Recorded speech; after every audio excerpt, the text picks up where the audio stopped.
Hello बच्चों, आज हम नया चैप्टर स्टार्ट करेंगे। Chapter 11, the human I and the colourful world. बच्चों, इस चैप्टर में हमको थोड़ा, जो इससे पहले चैप्टर था, चैप्टर 10, रिफ्लेक्शन एंड रिफ्रैक्शन, उस चैप्टर का कुछ चीजें हमको जरूरत पड़ेंगी। वैसे तो आप लोगों को याद होंगी वो चीजें, फिर भी जब जब जरूरत पड़ेगी हम थोड़ा सा उस चैप्टर से रिवाइज करने की कोशिश करेंगे। ओके बच्चों, तो इसमें पहले है ह्यूमन आई। बच्चों देखो, हमारे बॉडी में कई ऑर्गन्स होते हैं, कई। अब इन ऑर्गन्स में से एक ऑर्गन आई भी है। अब हमें किसी चीज को देखना है, उसकी शेप कैसी है, वो तो हम आंखें बंद भी हो तो हम हाथ से चेक कर सकते हैं, गोल है, लंबी है, भारी है, हल्की है, फील कर सकते हैं। पर आईज की जरूरत कहाँ पड़ती है? चलना है तो आप देखते हो, जो ब्लाइंड होते हैं वो स्टिक पकड़ के चलते रहते हैं, पर उनको क्या चीज है जो उनको हमेशा लगता है कि अरे आईज होती तो ये भी हो जाता। पढ़ भी लेते हैं वो बच्चे, है ना, बोल भी लेते हैं, अच्छी इंग्लिश, अच्छा हिंदी, सब कुछ कर लेते हैं, वो पढ़ाई लिखाई के काम भी कर लेते हैं, और इवन बुनाई का काम भी कर लेते हैं, कुर्सी भी बुन लेते हैं, कुछ कई काम कर लेते हैं वो लोग, जो एक नॉर्मल इंसान कर सकता है। पर आईज से हमको सबसे इंपॉर्टेंट क्या है? आईज हमारी जो है हमको कहाँ हेल्प करती है? हम बच्चों कलर्स को सेंस कर सकते हैं। रोज का कलर रेड है, रोज का कलर पिंक है, या कपड़े का कलर, इस ड्रेस का कलर येलो है, पर्पल है, क्या है, इतने वैरायटी ऑफ कलर्स हैं, है ना। तो हम सब कलर्स को कैसे पहचानेंगे? टच करके नहीं पहचान सकते। तो ये जो कलर्स हैं, इनको हम आई से ही समझते हैं, इसीलिए चैप्टर का नाम भी है the human I and the colourful world. तो जो कलरफुल वर्ल्ड है वो हमें आईज से ही दिखता है, उसी से हम फील कर सकते हैं, आईज से। तो बच्चों, अब आईज के बारे में देखते हैं, ह्यूमन आई क्या होता है। तो ये जो डायग्राम है बच्चों, ये डायग्राम ह्यूमन आई का आपके सामने है, और पहले हम इसके पार्ट्स देख लेते हैं। तो सबसे आगे, सबसे फ्रंट में ये फ्रंट पोर्शन है, ये बैक पोर्शन है, ये जो होता है ये वाला पोर्शन बैक पोर्शन है, बैक ओब्लिक रियर, पीछे वाला, और ये फ्रंट है ना। तो फ्रंट पोर्शन में आगे जो है सबसे ऊपर क्या होता है? ये कॉर्निया होता है। देखो ये कॉर्निया, तो कॉर्निया नंबर 1 होता है, सबसे पहले कॉर्निया होता है ना। इसके बाद देखो, तो ये लिक्विड है, एक्वस ह्यूमर, ये एक किस्म का लीक, हम आगे पढ़ेंगे क्या होता है, ये नंबर 2 पे है ना, एक्वस ह्यूमर। फिर क्या होता है? फिर आइरिस होता है, ये आइरिस है साइड में, और सेंटर में प्यूपिल है। तो इसको नंबर अगर हम 3 दे देते हैं, तो प्यूपिल का हम नंबर 4 दे देते हैं, ठीक है। और फिर ये जो है, ये चीज जो है, ये क्या है? ये लेंस है, तो इसका हम 5 नंबर दे देते हैं। कौन सा लेंस है? ये क्रिस्टलाइन लेंस, जेली टाइप होती है, ये इसको हम नंबर 5 दे देते हैं, ठीक है ना बच्चों। तो फिर पीछे ये मसल्स होती हैं, सिलरी मसल्स। ये मसल देखो, सिलरी मसल ऊपर लेंस के ऊपर भी है, नीचे भी है ना। तो ये सिलरी मसल्स होती हैं, इनका यूज भी होता है। तो नेचर ने हमको जो दिया है, छोटी छोटी चीजें दी हैं, पर सबका अपना अपना यूज है, ऐसा नहीं है कोई चीज बेकार में दी है। तो ये नंबर 6 हो गया, है ना, सिलरी मसल 6 नंबर पे हो गया। फिर ये विट्रेस ह्यूमर, ये फिर एक और लिक्विड होता है, तो ये नंबर 7 हो गया। फिर क्या हो गया बच्चों? ये नंबर 8 हो गया, रेटिना, है ना, ये रेटिना हो गया नंबर 8। और ये हो गया नंबर 9 ऑप्टिक नर्व्स। ये ऑप्टिक नर्व्स है जो कि आई से होती हुई ये नर्व्स कहाँ जाती है, हमारे ब्रेन में जाती है। ये नर्व्स कहाँ जाती हैं, ब्रेन के अंदर जाती है। अब बच्चों, अब ये हमने 9 पार्ट्स देख लिए आई के अंदर, ये मेन 9 पार्ट्स है। अब हम इनको, इन पार्ट्स के बारे में समझने की कोशिश करते हैं। तो सबसे पहले जैसे है कॉर्निया। कॉर्निया क्या होता है, तो सबसे फ्रंट में कॉर्निया क्या है, ट्रांसपेरेंट स्फेरिकल मेम्ब्रेन। हमारे आंख के आगे एक मेम्ब्रेन होती है बहुत ट्रांसपेरेंट। ट्रांसपेरेंट इसलिए ताकि लाइट अंदर जा सके, आई से देखना है ना हमको, लाइट अंदर आंख में जाएगी तभी, तो इसलिए ट्रांसपेरेंट मेम्ब्रेन होती है जिससे आई का फ्रंट पार्ट कवर होता है। इससे क्या होता है, light enters the I through the membrane, इसलिए ट्रांसपेरेंट होती है। एंड मोस्ट जो रिफ्रैक्शन है वो यहाँ होता है, most of the refraction happens here. हमने पढ़ा था रिफ्रैक्शन, है ना, जब मीडियम चेंज होता है तो रिफ्रैक्शन होता है। तो आई के अंदर भी रिफ्रैक्शन होता है, मीडियम चेंज होता है। मीडियम तो एयर है, एयर से मीडियम आई के अंदर एंटर हो गया तो मीडियम चेंज हो गया तो रिफ्रैक्शन होगा। फिर आई लेंस। आई लेंस क्या है, आई लेंस एक किस्म का ये भी ट्रांसपेरेंट है ना, आई ट्रांसपेरेंट लेंस है। लाइट इसमें से पास होके जाएगी। हमने पढ़े थे कॉन्वेक्स लेंस, तो ये बाई कॉन्वेक्स है इन दी आई, बाई कॉन्वेक्स शेप होती है ना। ये ट्रांसपेरेंट है, बाई कॉन्वेक्स है। बाई कॉन्वेक्स है तो मतलब कन्वर्जिंग। कॉन्वेक्स लेंस क्या होता है, कॉन्वेक्स लेंस कन्वर्जिंग होता है, हमने चैप्टर 10 में किया था। और आई लेंस का फंक्शन क्या होता है आपको मालूम है, कि ये ऑब्जेक्ट से इमेज बनती है। Provides final adjustment required to focus object on the retina. Image बनाने के लिए ऑब्जेक्ट को फोकस करेगा रेटिना पे, इमेज बनेगी। तो इमेज कहाँ बनती है, रेटिना पे बनती है। आगे पढ़ेंगे रेटिना। फिर होता है आइरिस, है ना, dark muscular diaphragm between the cornea and the lens. Iris क्या होता है बच्चों, ये डायफ्राम होता है। डायफ्राम का, आप जो पुराने जमाने में पहले जो है, जो शटर वाले कैमराज होते थे जो यूज होते थे, आजकल तो सब इलेक्ट्रॉनिक हो गया। पहले जो शटर वाले कैमराज होते उसमें डायफ्राम, उसकी स्पीड सब एडजस्ट होती थी, कितनी लाइट पास करेगी। तो डायफ्राम से उनके अलाउ करता है, उसके डायफ्राम का बीच का गैप बढ़ जाएगा तो लाइट ज्यादा पास करेगी लाइट, और गैप कम करेंगे तो लाइट कम पास करेगी, है ना। जब हमें ज्यादा लाइट चाहिए तो गैप बढ़ा देंगे। तो डायफ्राम होता है, आइरिस का होता है, डायफ्राम होता है between cornea and the lens के बीच में होता है। कॉर्निया आगे या लेंस पीछे या बीच में, आइरिस है between cornea and the lens, है ना। Control the size of the pupal. ये क्या करता है डायफ्राम, आइरिस प्यूपिल का साइज कंट्रोल करता है। प्यूपिल से ही लाइट अंदर एंटर करती है।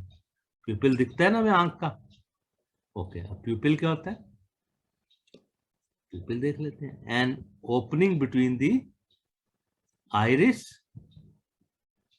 प्यूपिल क्या होता है, आइरिस के बीच में होता है ना, an opening between the iris through which light enter the eye. तो आइरिस जो है उससे प्यूपिल का साइज छोटा बड़ा होता है और उसमें से लाइट पास होती है। तो प्यूपिल में से क्या करता है, regulate the amount of light entering the. मतलब अगर बहुत तेज लाइट आ रही होती है तो आप क्या करते हो, आंखें थोड़ी सी बंद करने की कोशिश करते हो, नहीं तो आंखों में लगती है लाइट, है ना। और कम लाइट होती है तो आप आंख को खोल के देखना चाहते हो अच्छे से, आप आंख को बड़ा कर लेते हो, तभी आपको अच्छे से दिखता है ना। तो आप बड़ा करके क्या करते हो, ज्यादा लाइट अंदर एंटर होती है, और ज्यादा लाइट होती है तो आप लाइट को उसको कंप्रेस कर लेते हो, आई को छोटा कर लेते हो ताकि कम लाइट अंदर आए। सूरज की तरफ देखते हैं तो क्या करते हैं, हम आंख को छोटा कर लेते हैं। आंख खोल के हम सूरज को नहीं देख सकते अगर हमने सन गॉगल्स नहीं पहने हुए तो, है ना। नेकेड आई है तो हम आंख खोल के नहीं देख सकते ब्राइट सन को डायरेक्टली। हम देखते हैं तो हम छोटी सी आंख कर लेते हैं अपनी, ज्यादा लाइट अंदर ना जाए। फिर बच्चों है सिलरी मसल्स, है ना। ये सिलरी मसल्स ये लेंस के ऊपर नीचे होती है, ये सिलरी नंबर 6 पे है ना। सिलरी मसल जिनको नंबर 6 दिया, ये लेंस को वो करते हैं, कंप्रेस करते हैं।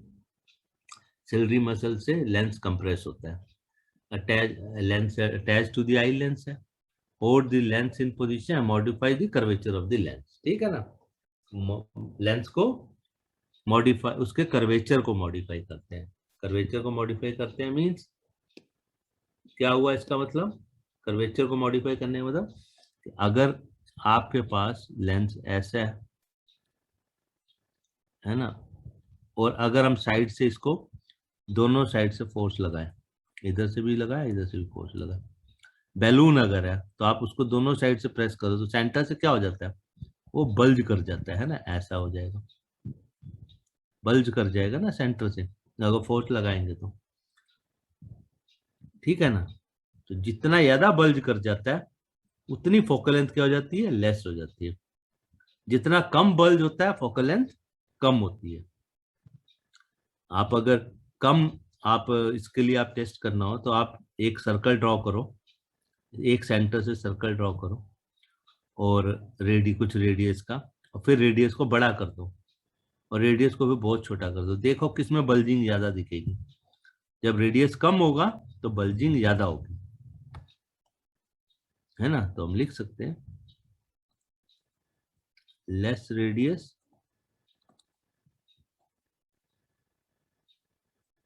ऑफ आर्क, अगर हम आर्क ड्रॉ करें,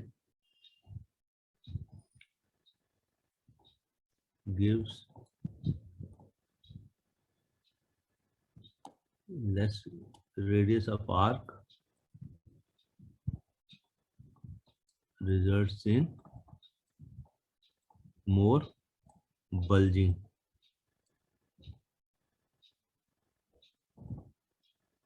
बल्ज है ना, ये देखो, this is more bulge, this is more bulging है ना, और ये लेस बल्जिंग है।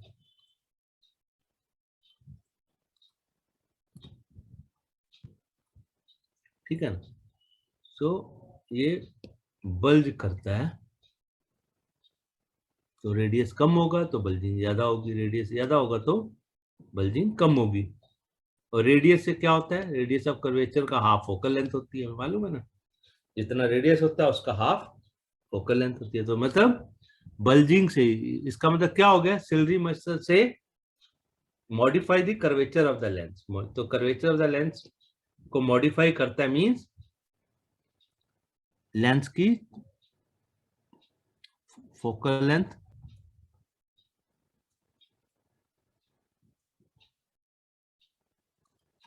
Of lens changes.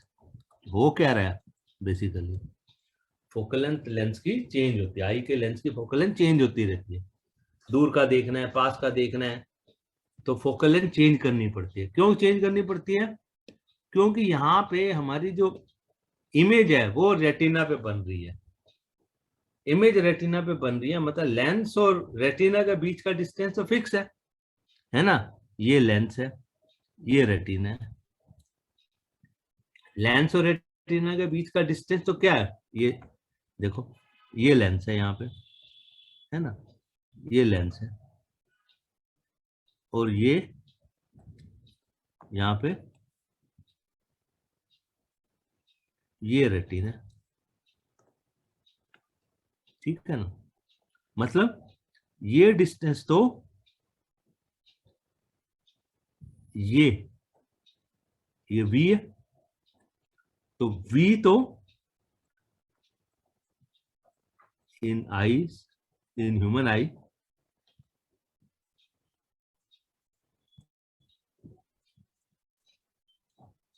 V is fixed, V तो फिक्स्ड है, V इमेज तो बननी रेटिना पे ही है।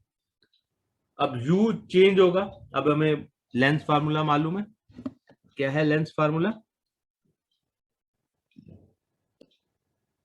लेंस फार्मूला क्या होता है बच्चों, 1/f is equal to 1/u minus 1/v, sorry 1/, v minus 1/u, ये लेंस फार्मूला होता है। तो लेंस फार्मूला में v तो फिक्स है, हमारा डिस्टेंस ऑब्जेक्ट तो हमारा हम आंखों से देखते हैं, कभी ऑब्जेक्ट दूर का देखेंगे, कभी पास का देखेंगे, ऑब्जेक्ट तो हम आगे पीछे होगा।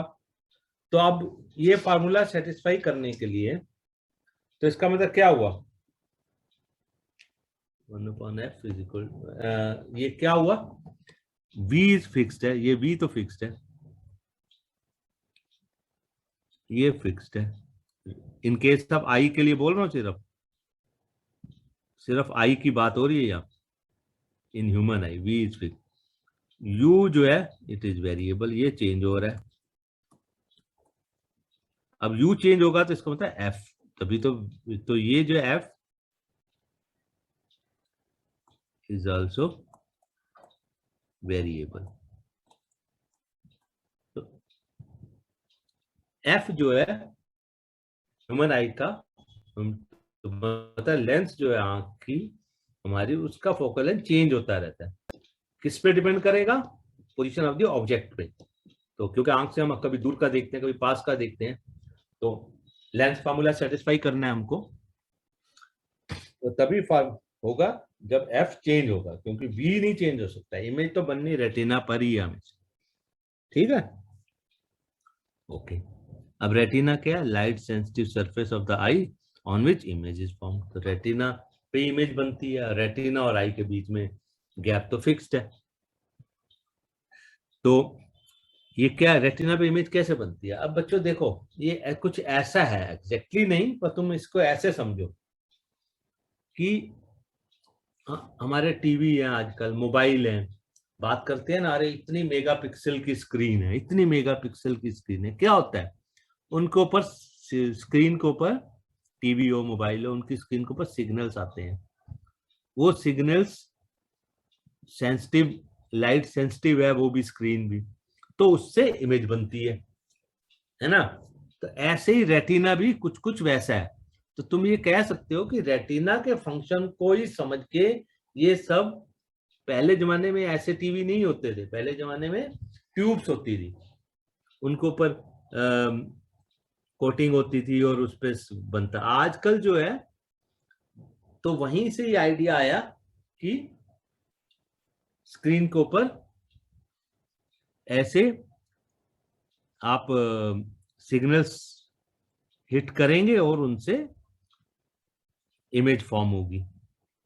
तो ऐसी रेटिना पे क्या होता है कि ये इसके ऊपर लाइट फॉल करती है, तो ये क्या करती है, ये जनरेट करती है सिग्नल्स, ये सिग्नल जनरेट करती है, मतलब इसके ऊपर इमेज एज इट नहीं बनती, क्योंकि इसके ऊपर ये फॉल करती है, इमेज जो लाइट है इसके ऊपर फॉल करती है, तो स्क्रीन हो गई। अब हमें तो इमेज देखनी है, तो इमेज कहाँ, कौन दिखाता है हमको इमेज, जो रेटिना पे बनी, तो इमेज दिखाने में हमको कौन हेल्प करता है, ब्रेन करता है हमें हेल्प। हमारी आंख और ब्रेन का कोऑर्डिनेशन होता है। तो फिर रेटिना पे जो लाइट फॉल करी, वहां से सिग्नल जनरेट होते हैं और फिर वो ट्रांसमिट होते हैं ब्रेन में थ्रू ऑप्टिकल नर्व्स। मैंने आपको बताया था ना, ऑप्टिकल नर्व्स होती हैं, तो वो ऑप्टिकल नर्व ब्रेन में कनेक्टेड है। तो उन ऑप्टिकल नर्व से सिग्नल ट्रांसफर होते हैं ब्रेन में, रेटिना में जनरेट होते हैं, रेटिना पे लाइट फॉल करती है तो सिग्नल जनरेट होते हैं, वो फिर ब्रेन में जाते हैं और वहां पे जाके इमेज, वहां प्रोसेसिंग, जो भी समझो, एक कंप्यूटर ही समझ लो, ब्रेन तो एक किस्म का कंप्यूटर है, बहुत सारे सिग्नल्स आते हैं, वो उसमें कुछ प्रोसेसिंग होती है और हमें इमेज दिखाई देती है। अब तो आप सोचो हमारा ब्रेन कितनी तेजी से काम करता है, हम आंख से आंख भटकते हैं, थोड़ा सा इधर उधर चेंज करते हैं, हमें दूसरी इमेज दिखती है। तो हमारा ब्रेन का कंप्यूटर कितना फास्ट काम कर रहा है कि वहां पे इतने सारे सिग्नल्स गए रेटिना से, रेटिना पे लाइट गई, रेटिना से आगे सिग्नल्स ट्रांसफर हुए, कहाँ हुए, ऑप्टिकल नर्व से ब्रेन के अंदर, और ब्रेन ने प्रोसेस किया और इमेज बन गई। ऐसा तो नहीं लगता ना कि हम कुछ देख रहे हैं तो हमें कुछ टाइम लगता है देखने, हम जैसे देखते हैं हमको वो चीज दिखती है। तो सोचो कितना फास्ट कंप्यूटर माइंड ब्रेन में काम करता है, जो प्रोसेस करता है सारे सिग्नल्स को। तो ऑप्टिकल नर्व हमने देख लिया, अटैच टू रेटिना, रेटिना से अटैच्ड है और ब्रेन में जाते हैं। तो क्या करते हैं, transmit visual information from the retina to the brain. जो विजुअल इंफॉर्मेशन, जो इमेज बनी, उसको ब्रेन पे ट्रांसफर करते हैं, फिर हमको समझ आता है। ओके, फिर बच्चों ये दो है, एक्वियस ह्यूमर और विट्रस ह्यूमर, ये भी हमने उधर दिखाया था डायग्राम में। तो एक्वियस ह्यूमर क्या होता है, clear waterly fluid between cornea and lens. Front portion में एक्वियस ह्यूमर होता है, क्लियर लिक्विड फ्लूइड होता है। ये क्या करता है, ये लेंस को नरिश करता है, उसको साफ करता है, नरिश करता है, और प्रेशर विद इन दी आई को, में आई के अंदर प्रेशर को मेंटेन करता है। ठीक है, since the lens and cornea have no blood, lens और कॉर्निया में कोई ब्लड तो होता नहीं है, नो ब्लड सप्लाई, वहां पे कोई ब्लड सप्लाई नहीं होती है, तो ये लिक्विड से ही ब्लड का काम होता है। It perform the blood job for carry nutrients to the structures. इनको न्यूट्रिएंट्स सप्लाई करने में भी यही एक्वियस ह्यूमर हेल्प करता है। फिर विट्रस ह्यूमर, जो कि रेटिना से आगे होता है, the clear jelly that fills eyeball behind the lens के पीछे और रेटिना के आगे होता है, बड़े से पोर्शन में। ये भी क्लियर जेली होती है, ये जेली शेप होती है, क्लियर होती है। इट हेल्प्स फॉर दी, ये क्या, शेप ऑफ द आई को सपोर्ट करता है ना, शेप बना के रखता है, और क्या करता है, transmits light to the retina. तो बच्चों ये तो डिफरेंट पार्ट्स हो गए, आपको थोड़ा सा आइडिया देना था। अब आप इसको समझने की कोशिश करना, याद करने की मत करना, नहीं तो फिर सब भूल जाओगे कुछ टाइम में। तो डिफरेंट पार्ट्स ये आपने देख लिए। अब बच्चों हम आगे आते हैं। आई का तो हमने जो फंक्शन था देख लिया, अब आई के बारे में थोड़ा सा और पढ़ेंगे, और इसमें इंपॉर्टेंट है क्या है, next is power of accommodation या एकोमोडेशन। तो क्या होता है, मैंने आपको बताया कि v फिक्स है और ऑब्जेक्ट डिस्टेंस आई से चेंज होता रहेगा, पास का ऑब्जेक्ट, दूर का, तो f को चेंज होना है। f चेंज होगा मतलब फोकल लेंथ, लेंस की चेंज होनी है। तो एकोमोडेशन क्या है, it is the ability of the eye lens to adjust its focal length, है ना। तो क्या है, वो अपनी फोकल लेंथ को एडजस्ट करता है यू के हिसाब से, ऑब्जेक्ट डिस्टेंस के हिसाब से अपनी फोकल लेंथ को एडजस्ट करता है, ताकि इमेज कहाँ बने, इमेज रेटिना पे बने। ठीक है ना। तो ये एबिलिटी जो है फोकल लेंथ को एडजस्ट करने की, इसको एकोमोडेशन कहते हैं। अब है next is least distance of distinct vision. Least distance of distinct vision, या हम इसको नियर पॉइंट भी कहते हैं ऑफ द आई। दो जो जो आपको ठीक लगे, दो है, और near point of the eye. तो क्या होता है least distance of distinct vision और near point of the eye, क्या होता है, is the minimum distance eight which objects can be seen most distinctly without strain. मतलब मिनिमम डिस्टेंस जो, जहां से आपको कोई ऑब्जेक्ट बिना आंख पे स्ट्रेन आए, आप क्लियरली, डिस्टिंक्टली क्लियरली देख सको। मतलब अगर आप बहुत पास को अपने बुक को आंख के बिल्कुल पास रख लो, तो आपको थोड़ी देर में दर्द होने लग जाएगा। आपके पेरेंट्स कहेंगे नहीं थोड़ा दूर रख के पढ़ो, या आप टीवी को बिल्कुल पास जाके बैठ जाओ देखने, तो आपकी आंखों पे स्ट्रेन पड़ेगा। तो आपको थोड़ा गैप रखना पड़ता है बुक से रीड करने के लिए, रीडिंग के लिए आपको कोई गैप, थोड़ी दूरी पे रखनी पड़ती है। बहुत पास रखोगे तो आपको आंखों पे स्ट्रेन पड़ेगा। तो वो मिनिमम डिस्टेंस क्या होता है, फॉर अ यंग एडल्ट जिसकी आंख नॉर्मल होती है, विद नॉर्मल विजन, नॉर्मल आंख है, द नियर पॉइंट 25 सेंटीमीटर। मतलब 25 सेंटीमीटर, 25 सेंटीमीटर तक आपको बुक रखना चाहिए, उससे पास नहीं होना चाहिए था। Gap between I, your I and book जिसे आप रीड कर रहे हैं, should not be less than 25 centimetre. 25 centimetre जो है नॉर्मल के लिए होता है। इतनी दूर रख के आपको पढ़ोगे तो आपको आंखों पे स्ट्रेन नहीं होगा, क्लियरली आपको रीड कर पाओगे। बहुत पास करोगे तब भी रीड कर लोगे, पर थोड़ी देर में स्ट्रेन पड़ने लगेगा, दर्द होने लगेगी आंखों, आंख दर्द होने लगेगी। ऐसे ही इसका ऑपोजिट क्या होता है लीस्ट डिस्टेंस का, far point of the eye. ये near point of the eye था, far point of the eye. Far point of the eye क्या है? Is the farthest distance up to which eye can see the objects clearly. तो आप तो बहुत दूर तक देख सकते हो, है ना। तो फॉर नॉर्मल आई हम मान के चलते हैं इन्फिनिटी है, हालांकि इन्फिनिटी तक तो हम नहीं देख सकते, फिर भी हम बहुत दूर तक देख सकते हैं, है ना। तो वो फार पॉइंट ऑफ द आई हो गया। अब बच्चों जैसे जैसे इंसान बड़ा होता है, उसकी एज बढ़ती है, तो आंख में थोड़ी सी प्रॉब्लम भी आती है विद एज। तो क्या होता है, एक विद एज जो एक प्रॉब्लम आती है उसको कहते हैं कैट। कुछ लोगों का तो नॉर्मली तो विद एज, ज्यादा एज जब होती है तब आती है 60 के बाद, पर कुछ लोगों को यंग एज में भी हो जाता है कैटरेक्ट। कैटरेक्ट आपने सुना होगा, आपके ग्रैंडफादर ग्रैंड मदर की कैटरेक्ट हो गया। तो क्या होता है, ये condition of the eye lens होती है, मोस्टली एट ओल्ड एज ही होती है। व्हेन इट, जब आई लेंस क्या हो जाता है, मिल्की और क्लाउडी। मतलब आपका लेंस जो है, आंख का लेंस जो है मिल्की, उसकी कलर हो जाता है या क्लाउडी हो जाता है, मतलब उसके ऊपर कुछ कवर हो जाता है, देखने में मिल्की मिल्की लगेगा। तो उसको जो है क्लीन करते हैं ऑपरेट करके। इससे क्या होता है, जब मिल्की या क्लाउडी लेंस हो जाएगा तो लाइट पास नहीं करेगी, है ना। लाइट पास नहीं करेगी तो आपको कुछ दिखेगा नहीं, तो पार्शियल और कंप्लीट लॉस ऑफ विजन हो जाता है।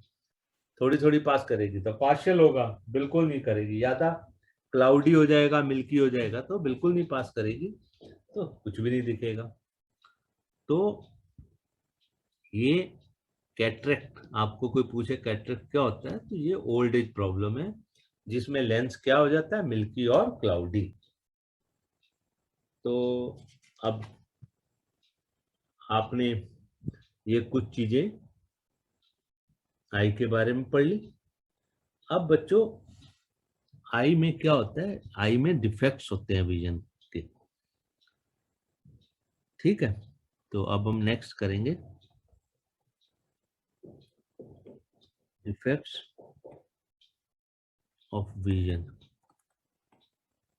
आंख से देखने में क्या डिफेक्ट्स होते हैं, और जब वो डिफेक्ट्स आते हैं तो उनको करेक्शन भी करना है, एंड देयर करेक्शन,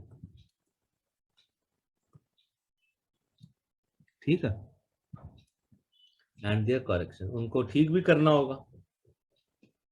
जब कोई प्रॉब्लम आ गई है तो उसको ठीक भी करना पड़ेगा।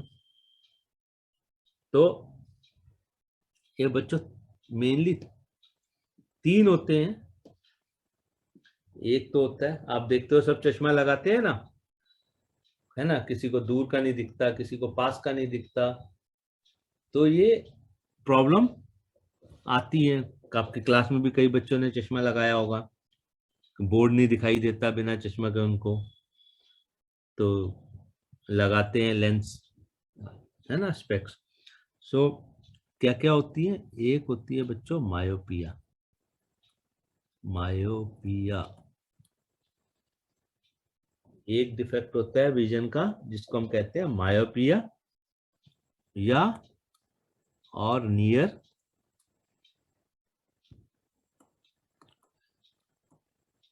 साइटेडनेस। नियर साइटेडनेस, ठीक है। फिर एक होता है हाइपरमेट्रोपिया। हाइपरमेट्रोपिया और फॉर साइटेडनेस। और तीसरा होता है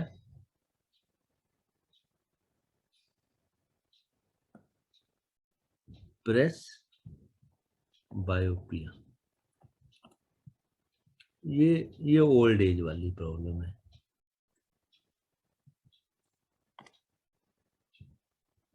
एट ओल्ड एज, ये जब ओल्ड एज वाली होती है, जब बुजुर्ग लोगों को नहीं दिखता, पास पढ़ नहीं पढ़ पाते, तो वो एज से रिलेटेड है। पर ये तो यंग लोगों को भी हो जाती है। इवन टू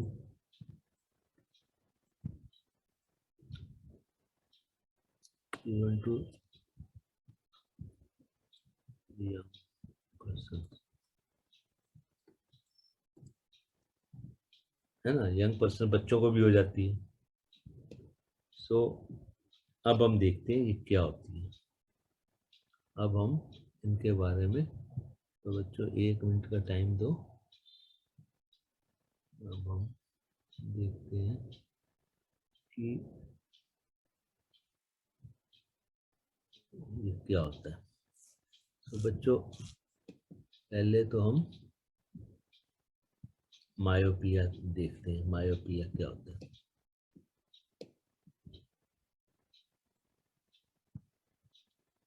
बच्चों ये मायोपिया का डायग्राम आपकी बुक में ही भी है। तो मायोपिया में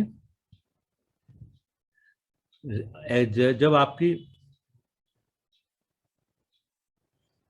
आप मायोपिया में क्या होगा, आपकी इमेज जो है मायोपिक काई, मायोपिक काई में, अच्छा पहले ए डायग्राम देखते हैं। ए डायग्राम में मायोपिया में एक डिस्टेंस तक, मान ये ओ पॉइंट है ना, यहाँ ओ पॉइंट तक आपको कोई चीज ठीक दिखेगी। कुछ दूरी तक, आंख से कुछ दूरी तक आपको चीज ठीक दिखेगी, मतलब उसकी इमेज ये लेंस से कन्वर्ज होगा। ये कन्वर्जिंग लेंस ही होता है ना आंख में, बाई कॉन्वेक्स लेंस होता है, मैंने बताया। तो ये कहाँ, ये रेटिना है। ये क्या है, ये पीछे आई का रेटिना है। इसको हम क्या कहते हैं, ये बैक साइड में है, ये रेटिना है आंख का।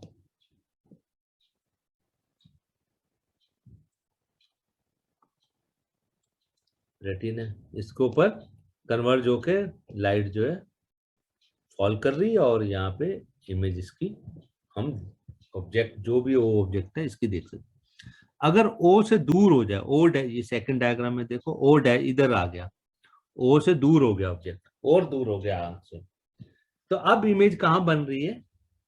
अब इमेज बच्चों ये कहाँ बन रही है, ये रेटिना से आगे बन रही है यहाँ। अब कन्वर्ट होकर रेटिना पे नहीं बन रही है, ये कहाँ बन रही है, यहाँ बन रही है। ठीक है, तो दूर ऑब्जेक्ट तो दूर है, अब इमेज बन रही है रेटिना पे। हमको तो इमेज को कहाँ बनाना है, रेटिना के ऊपर। रेटिना पे तो बन नहीं रही, यहाँ बन गई इमेज, यहाँ कन्वर्ज होगी। तो हम क्या करते हैं इसमें करेक्शन के लिए, अब ये डिफेक्ट है, ओ से दूर जैसे भी जाएंगे मायोपिया में, तो ऑब्जेक्ट दूर होगा तो इससे दूर हमें नहीं दिखता आंख से। अब क्या करते हैं, हम एक डाइवर्जिंग लेंस, कॉनकेव लेंस लगाते हैं। ये कौन सा लेंस है, ये क्या, कौन सा लेंस है बच्चों, ये लेंस है कॉनकेव लेंस, बाई कॉनकेव को या कॉनकेव लेंस। हम आंख के आगे जो चश्मा लगाते हैं तो उसके अंदर एक कॉनकेव लेंस होता है। कॉनकेव लेंस किस केस में लगाते हैं, जब हमें दूर की चीजें नहीं दिखती है, मायोपिया में जब दूर की चीज नहीं दिखती है। तो ये कॉनकेव लेंस लगाने से क्या होगा, ये दूर का ऑब्जेक्ट जो था इसको पहले तो यहाँ ले आएगा जहां तक हमको ठीक दिखता है। हमको ओ पॉइंट तक ठीक दिखता है, तो दूर ऑब्जेक्ट दूर था, पहले इसकी इमेज यहाँ बनाएगा। ये हमने डायग्राम यूज किया कौन सा, कॉनकेव लेंस में। आपको याद होगा कि अगर अच्छा मैं आपको दिखा देता हूँ कॉनकेव लेंस में। कॉनकेव लेंस में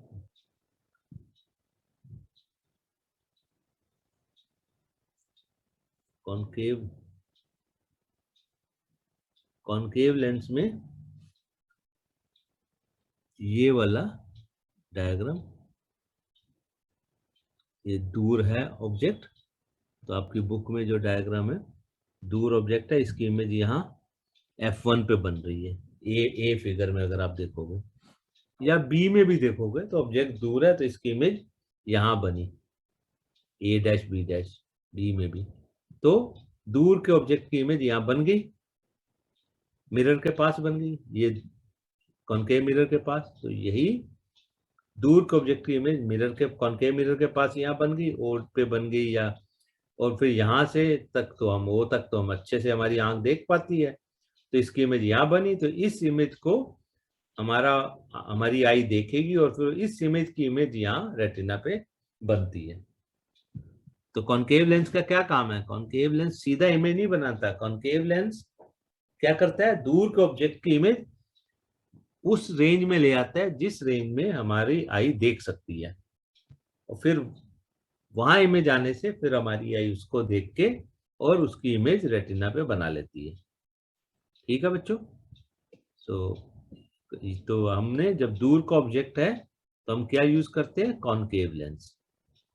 मतलब अब आप समझ गए कॉनकेव लेंस की फोकल लेंथ क्या होती है? माइनस होती है। Focal length of concave lens क्या होती है? मैंने आपको बताया था चैप्टर 10 में, focal length of A concave lens is negative. तो और आपको मालूम है पावर क्या होती है? 1/f। तो इसका मतलब क्या हो गया कि जब नेगेटिव पावर है, जब फोकल लेंथ नेगेटिव होगी तो पावर भी नेगेटिव होगा। तो जब नेगेटिव पावर है तो मीन्स उसका क्या मीनिंग है कि आप दूर का नहीं देख सकते हो। नेगेटिव पावर का मतलब दूर का नहीं देख सकते। ठीक है? तो किसी की पावर नेगेटिव होती है तो it means you can not see far. Okay, अब नेक्स्ट डायग्राम बच्चों,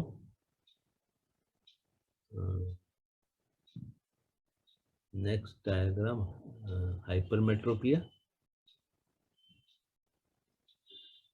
ठीक है ना?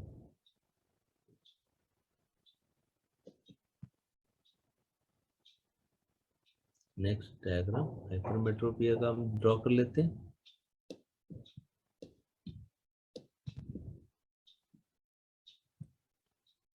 हाइपरमेट्रोपिया में जिसमें हम पास का नहीं देख सकते। हाइपरमेट्रोपिया में हम क्या, हम पास का नहीं देख सकते।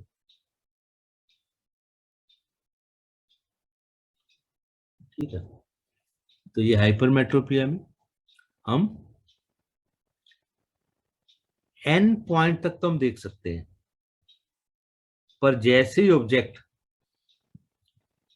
n से n डैश पे और पास आ जाता है आंख पे, अब n से और पास आ जाता है, तो यहाँ हम इसे हम ठीक से नहीं देख पाते। इसकी इमेज कहाँ बन जाती है? रेटिना के पीछे, जो कि नहीं बननी चाहिए। मतलब रेटिना पे नहीं बनती है इमेज, उसके पीछे चली जाती है।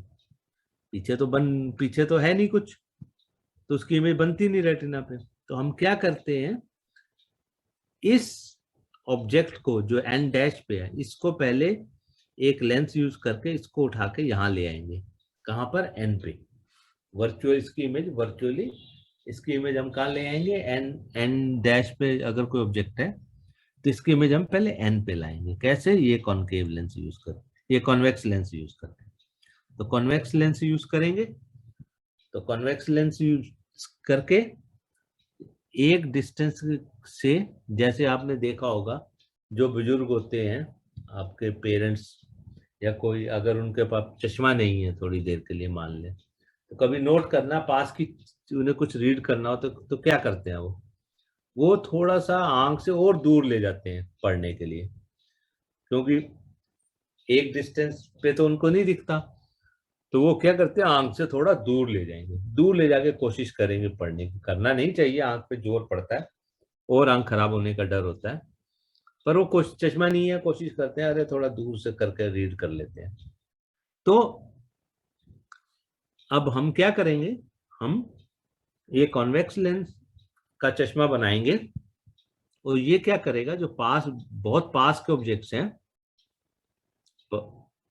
उनको थोड़ा दूर ले जाएगा, जहां तक हमारी आंख नॉर्मल देख सकती है। एन डैश पे ऑब्जेक्ट है, इसको उठा के एन पे ले जाएगा और यहाँ से देख सकती है, तो उसकी इमेज रेटिना पे बन गई।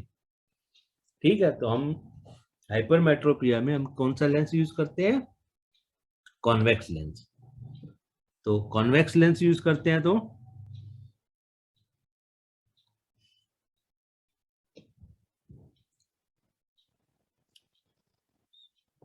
साइन जो होता है, sign of focal length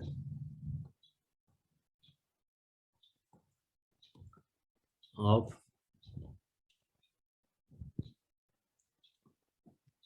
convex lens is positive, तो so power is also positive। मतलब तो जिनको प्लस में पावर मिलती है, किनको मिलती है? जो पास का नहीं देख सकते। प्लस पावर वाले पास का नहीं देख सकते, माइनस पावर वाले दूर का नहीं देख सकते। तो आप देखो, कभी भी जो डॉक्टर के पास अपनी आई टेस्ट करवाते हैं, तो आप वहां पे एक रिपोर्ट मिलती है, तो आप उसमें देख के बता सकते हो, अच्छा माइनस में है। माइनस में मीन्स दूर का नहीं दिखता, इसलिए माइनस में है। प्लस में है मीन्स पास का नहीं दिखता। तो और कुछ लोगों को दोनों ही, दूर का भी नहीं दिखता, पास का भी नहीं दिखता। कुछ लोगों को दोनों प्रॉब्लम होती है, मायोपिया भी, पिक आई भी होती है और हाइपरमेट्रोपिक आई भी होती है। तो वो दोनों लेंस यूज करते हैं, कॉन्वेक्स और कॉनकेव। वो दोनों मिला के भी लेंस बन जाता है, उनको दोनों यूज करने पड़ते हैं। कॉन्वेक्स लेंस भी, कॉन्वेक्स। कुछ लोग तो दोनों का अलग अलग चश्मा रखते हैं, दूर का अलग, पास का अलग। कुछ दोनों मिला के भी चश्मा बना लेते हैं, एक ही चश्मे में दोनों लेंस फिट करा लेते हैं। सो ये जो है दो प्रॉब्लम है, hypermetropia and myopia.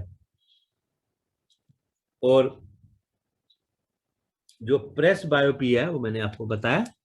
Press बायोपिया old age related है। प्रेस बायोपिया क्या होता है? प्रेस बायोपिया जो है, बायोपिया ये मैंने बताया ओल्ड एज है। इसमें क्या होता है? हाइपरमेट्रोपी, पास का नहीं दिखता जनरली, तो ये ओल्ड एज से रिलेटेड है। और इसमें मोस्टली, वैसे तो दोनों हो जाते हैं बाद में, पर मोस्टली ये तो पक्का जल्दी हो जाता है। जिनकी आई नॉर्मल भी होती है तो उनको पहले मोस्टली जो है हाइपरमेट्रोपिक होती है, हाइपरमेट्रोपिक आईज। जनरली एज के साथ पास का नहीं दिखता, दूर का तो फिर भी दिखता है। और जब ज्यादा एज हो जाती है तो दूर का भी दिखना बंद हो जाता है, दिक्कत आती है, तो फिर चश्मा लगाना पड़ता है दोनों के लिए।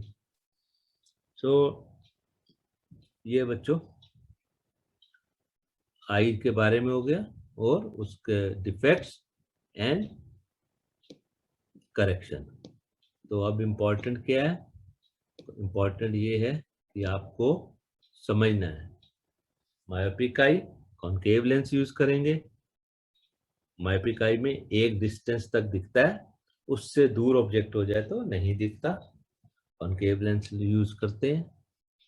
और हाइपरमेट्रोपिया में एक डिस्टेंस से पास और आ जाए तो नहीं, उल्टा होता है, तो यहाँ कॉन्वेक्स लेंस यूज करते हैं हाइपरमेट्रोपिया में। तो अब बच्चों, इससे रिलेटेड कुछ भी आपको पूछना हो तो आप स्टडी कॉर्नर में जाकर और अपनी क्वेरी डाल देना, जरूर रिप्लाई करेंगे आपको। और अब नेक्स्ट जो है इसी चैप्टर में आगे का colourful world and colourful world है ना, तो अब देख आई के जो, सॉरी लाइट के जो है, जो डिफरेंट डिफरेंट फिनोमिना हैं, वो हम समझने की कोशिश करेंगे। नेक्स्ट क्लास में। ठीक है, तब तक बच्चों आप लोग पढ़ते रहो और टेक केयर, गुड बाय।